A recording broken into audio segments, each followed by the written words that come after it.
So here's a kind of logistical question. You guys started crafting the legislation.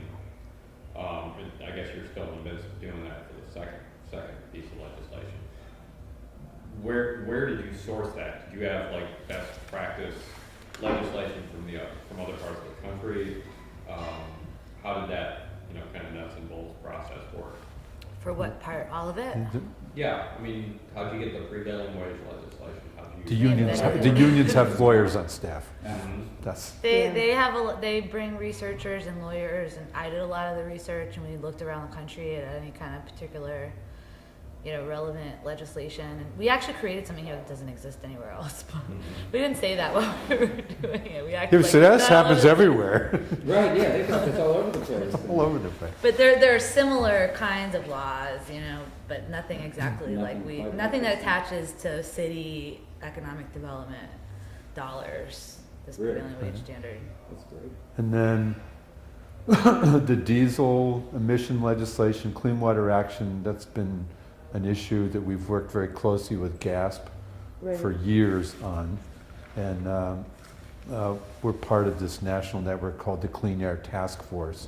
And they have similar legislation from Providence and Cook County. So they helped us write that piece of legislation. And the water piece, we're still struggling with that one. So, that's probably environmental Got groups. any experts you want to? Yeah, that's right. We don't. The environmental groups just don't have lawyers on staff like the unions do. Yeah. So, but I think we're going to be getting help from the Pitt Law Clinic, and we've got a woman who's retired from the DEP who was the head of the water division. So we're sort of pulling people together to do that. The Conservancy has their watershed people out in. They're actually located out in Blairsville. I think have some folks working. They work really closely in getting some things happening, at least with the mining and development that's happening out there. That's the closest. Does 9 Mile Run watershed have 9 Mile Run is part of us. Yeah. They've been part of us. They don't have any good lawyer Lawyers on staff. No. Yeah, there's somebody from their board who's involved. No, it's Brenda. It's Brenda. Zelda from the GASP board. Oh, okay. She's the one. Okay. And then And Ned then Brenda, Mulcahy you- from the new Three Rivers Water Keepers. Okay. Waters Keeper or whatever. Waterkeeper, singular. Water Keeper. The rivers is plural, but the keeper is singular. Okay. So is the water. He's a lawyer, and he just got involved in this too. So we're hoping he can. Yeah, our help. environmentalist table is growing, and Tom's Right. doing it. It's pretty exciting. I come from the labor movement community world. I didn't really know there were all of these groups that were advocating for clean air and water, who are all excited, I think, to come and work Right. on some concrete local issues. Yeah. Yeah, it's pretty cool. It's you. It's also Rachel and Rachel. Right. Yeah. The Rachels. We have a lot of There's a Rachels. Sierra Club Rachel and Gas And we got Rachel. and we got the Guyasuta Rachel too. Yeah, Pittsburgh United Rachel. Yeah. As far as the involvement on a national level with clean water action, how does that tie into how you operate locally? Well, one of the things that's been helpful is that Clean Water Action has, done a lot of research on, water legislation in other parts of the country, but they haven't really, it's not like they've told us what to do. Because I had some brief interaction with them in Minnesota, Uh-huh. Yeah. and their motivation seemed to be drastically different than Huh. that which you're sort of displaying there. Really? They were focused sorry. primarily. A lot of their campaigns were focused specifically on, because they do cyclical campaigns, and they've done them here too, about a push behind a specific candidate. And at the time, they were trying to get people behind Norm Coleman.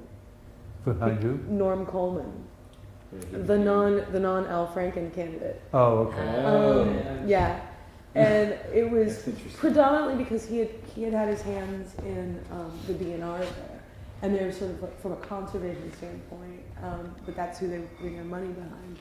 But on a just general economic justice and environmental standpoint, he's really terrible. Hmm. So I think it's really, Is that the direction that you're coming Yeah, from? that's Is right. like, how does that play out here, and how does that sort of? We pretty much do whatever we want. Yeah, it sounds like I they're. think the states are autonomous. Yeah. That don't seem like Myron. I don't think he's back in No, Norfolk. I don't think so either. There must have been some, I don't know, I shouldn't say, I have no idea. No, it was just, If you've only known him for a year, this was prior, this would have been, July 2008 is whenever I met with him. And that was Mhm. when I was, all this information was divulged. Near as I can tell, each state is pretty much an independent operation, yeah. very dependent upon the personalities of the people that are in it. Right. I don't see that there's much, it's not really like a central location, which I sort of knew for me coming from the union movement where the Right. Union International would call us up all the time. These are the most feared words in SEIU. I'm here from the International and I'm here to help you. The folks that I met with at the Minnesota chapter made it seem as though they were the national control center for it. All They- the states were coming out. Yeah, they sort of are, I think, but But not directly. I was addressed or anything. Well, I mean, I think historically Minnesota's like passed a lot of like some of the best clean water legislation. I mean, they always had really good, they always had really good policy on those things. I just think it was an anomaly that they happened to be backing. right. And our administrative office is in Clinton Township. Go figure. Really? Which is in Minnesota, yeah. Yeah. In Minnesota. Yeah. So they I- are, Oh, so maybe that's why. Yeah, I just- so then technically they are kind of based in And Minnesota. yeah, we have a DC office though too. Yeah. Okay.